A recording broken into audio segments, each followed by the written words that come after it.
클릭해주셔서 감사합니다. 사랑하는 중등비전스쿨 여러분 반갑습니다. 김평강 변호사입니다. 한 주간 잘 지냈어요? 주님의 이름으로 사랑하고 축복합니다. 여러분 살면서 다들 기도 한 번씩은 해봤죠? 우리나라도 무속신앙이라는 그것이 뿌리 깊게 자리 잡고 있어서 그런지 다들 믿음이 없어도 급한 상황이 되면 어떻게 돼요? 절에 가든지 쟁반에 그릇에 물을 떠놓든지 다양하게 기도를 하는 모습을 볼 수 있습니다. 그런데 우리는 예수님을 믿는 크리스찬으로서 성경에서 말하는 기도가 무엇인가에 대해서 정확히 알 필요가 있습니다. 왜냐하면 그래야만 우리가 바른 슬기로운 기도 생활을 할 수 있기 때문입니다. 여러분 요즘 하는 드라마 슬기로운 의사생활 알죠? 네, 그 제목을 좀 차용해서 앞으로 약 3주 동안 슬기로운 기도생활 시리즈를 시작할 건데요. 오늘 대망의 그 첫 화 함께 시작하겠습니다. 고고! 또 너희는 기도할 때에 외식하는 자와 같이 하지 말라. 그들은 사람에게 보이려고 회당과 큰 거리 어귀에 서서 기도하기를 좋아하느니라. 내가 진실로 너희에게 이르노니 그들은 자기 상을 이미 받았느니라. 너는 기도할 때에 내 골방에 들어가 문을 닫고 은밀한 중에 계신 내 아버지께 기도하라. 은밀한 중에 보시는 내 아버지께서 갚으시리라. 또 기도할 때에 이방인과 같이 중언부언하지 말라. 그들은 말을 많이 하여야 들으실 줄을 생각하느니라. 그러므로 그들을 본받지 말라. 구하기 전에 너희에게 있어야 할 것을 하나님 너희 아버지께서 아시느니라. 여러분 우리가 먼저 기도가 무엇인가에 대한 정의를 살펴보기보다 기도에 대한 다양한 오해들을 살펴보고 이를 수정하는 것이 급선무일 것 같아요. 왜냐하면 기도에 대한 오해들이 너무나 많기 때문입니다. 우리 본문 7절 말씀 한번 다 같이 읽겠습니다. 시작!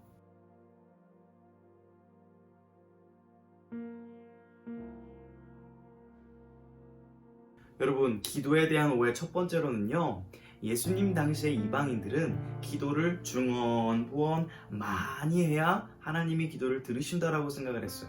예를 들면 100이라는 어떤 양이 있으면은 내가 기도를 100이라는 양만큼 채워서 이 100이 딱 되었을 때 하나님이 기도를 들어주신다라는 생각이에요. 그런데 이것은 잘못된 생각입니다. 이는 마치 알라딘에 나오는 이 요술램프의 지니처럼 하나님이 기도를 딱 하면 딱 응답해 주시는 분 정도로 생각하는 것이죠. 그런데 요즘에도 이런 생각을 가진 분들이 꽤 많은 것 같아요. 흔히들 기도를 쌓는다라는 표현을 하거든요. 내가 얼만큼 기도의 양을 쌓아야 하나님이 이 기도에 응답하실 것이다 라는 의미가 전제되어 있는데요. 이것도 성경적인 기도라고 할 수는 없을 것 같습니다. 물론 기도를 우리가 많이 해야 되지만 이것을 기도를 많이 해야 기도가 이루어진다 라는 오해는 하지 않았으면 좋겠어요. 여러분 기도에 대한 두 번째 오해는요, 여러분 코로나19가 터지자마자 인터넷에 어떤 일이 일어나는 줄 알아요? 사진을 한번 볼까요? 우한 폐렴을 걸리지 않게 기도해 줄 테니까 돈을 내라. 즉 기도를 사고 파는 행위가 이루어졌다는 말입니다. 이 얼마나 기가 막힌 노릇입니까? 어이가 없죠. 근데 이거요 매진됐던 적도 있다고 해요. 그리고 가격도 500원부터 만원까지 해서 하루에 한 번, 두 번, 세 번 기도해주는 시간과 양에 따라서 가격도 차이가 있었다라고 하는데, 전도사님이 매우 좀 답답하고 화가 나는 것은 예수님을 모르는 사람들이야 무속신앙적인 그런 차원에서 이것을 했다고 쳐도 이 기도를 판매한 사람은 실제 기도에 가서 기도를 언제 했는지 인증샷도 찍어서 산 사람에게 보내줬다라고 해요. 그 말이 뭐예요? 교회를 다니는 사람이란 말이에요. 교회를 다니는 사람이 기도를 돈을 받고 한다. 여러분 기도는 누가 대신해 준다고 더 잘 들어주시고 그런 것이 아닙니다. 우리 요한복음 14장 14절 말씀 함께 읽어보겠습니다. 시작!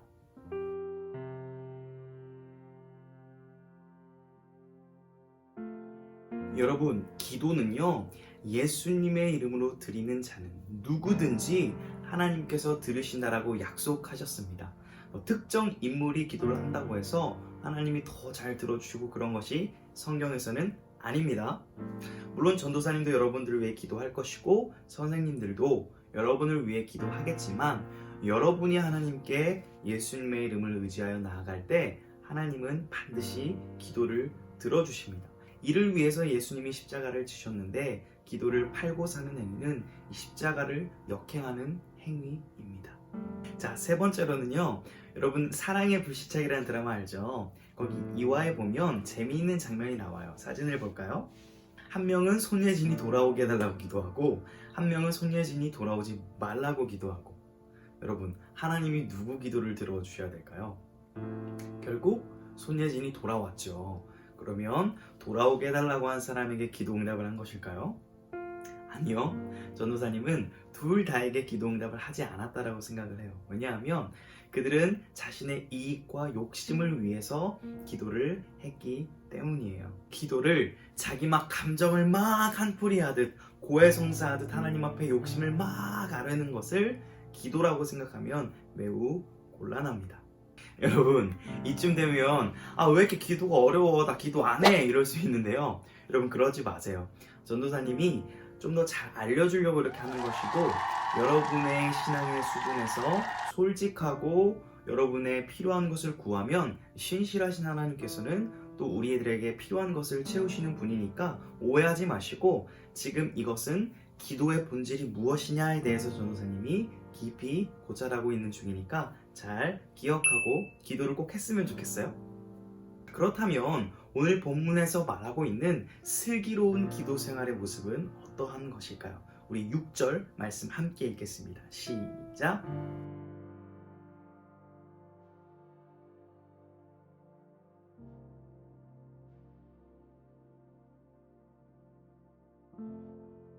여러분 예수님 당시 유대인들은요 기도를 외적으로 막 멋있게 잘해서 사람들에게 인정을 받으려고 기도를 했어요. 예수님은 기도는 사람들에게 보이려고 하는 게 아니라 하나님께 드리는 것이라고 교정해 주셨죠. 여러분 요즘에도 기도를 외적으로 멋있게 해야 된다고 말하는 사람이 있어요. 흔히들 방언 기도를 하는 분들 중에 그런 분들이 있는데요. 여러분 방언은 하나님이 주신 선물이고 은사입니다. 귀한 것이죠. 그런데 막 자랑하듯이 막 이러면서 사람들에게 보이려고 한다면 이것은 예수님이 지적하신 외식하는 자의 모습일 것입니다. 마치 주문이 되는 것이죠. 여러분 저를 한번 따라하겠습니다. 기도는 전능하신 하나님과의 사귐이라. 여러분 기도는요 전능하신 하나님과 은밀한 중에 나누는 대화이고 사귐입니다. 이 사귐이란 말은 쉽게 말하면 대화라고 말할 수 있죠. 여러분 만약에 사랑하는 사람이 생기면 어떻게 해요? 카톡하고 싶고 카페 가고 싶고 같이 밥 먹고 싶고 같이 시간을 보내고 싶은 것이 당연하죠. 그런데 어떤 내가 사랑하는 사람한테 밥을 얻어먹으려고 하고 커피를 얻어먹으려고 애쓰고 무엇을 자꾸 얻어내려고만 하면 뭐예요? 사랑하는 관계가 아니라 사기치는 거죠. 그렇죠? 여러분이 만약에 여러분이 좋아하는 연예인과 카톡을 했다고 생각을 해보세요. 대화를 했다고 생각해 보세요. 저도 연예인과 대화를 한 적이 있는데요. 좋았습니다. 여러분 그 사람을 진짜 좋아하면 그 사람과 대화하는 것만으로도 만족스러워요. 그렇죠? 이처럼 하물며 우리 하나님은요 아이돌과도 비교 안 되고 우리가 사랑하는 사람보다도 비교가 안 되고 대통령보다도 뛰어난 창조주시오 통치자시오 만왕의 왕이신 하나님이십니다. 할렐루야. 우리가 기도를 한다는 것은요 이런 하나님과 대화하는 것이고 이런 하나님과 사귐을 가진다라는 것입니다. 매우 놀라운 이야기예요. 여러분 더 놀라운 것은요 우리가 이렇게 기도드리는 하나님은요 전능하신 하나님이시기 때문에 우리의 마음의 슬픔과 모든 것을 미리 다 알고 계십니다. 오늘 본문 8절을 함께 읽겠습니다. 시작!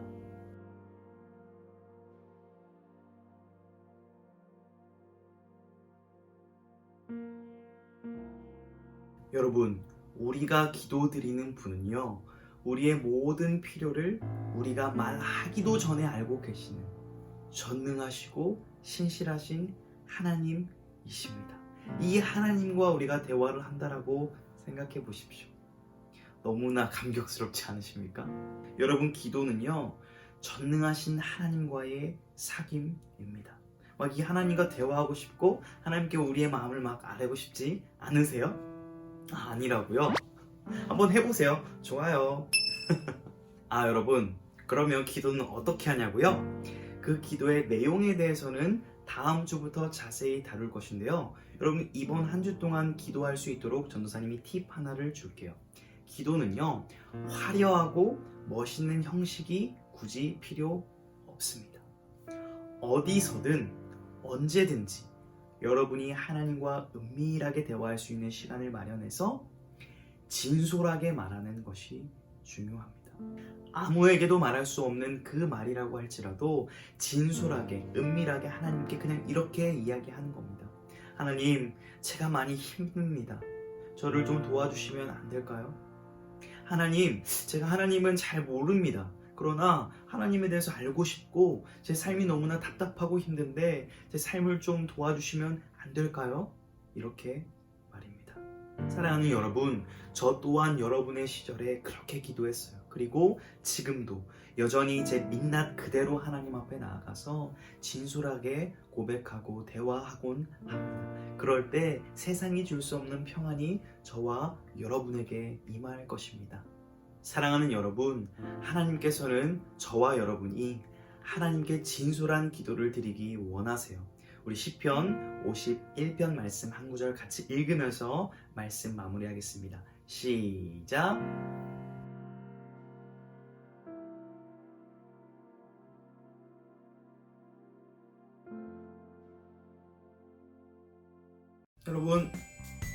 여러분 사랑해요.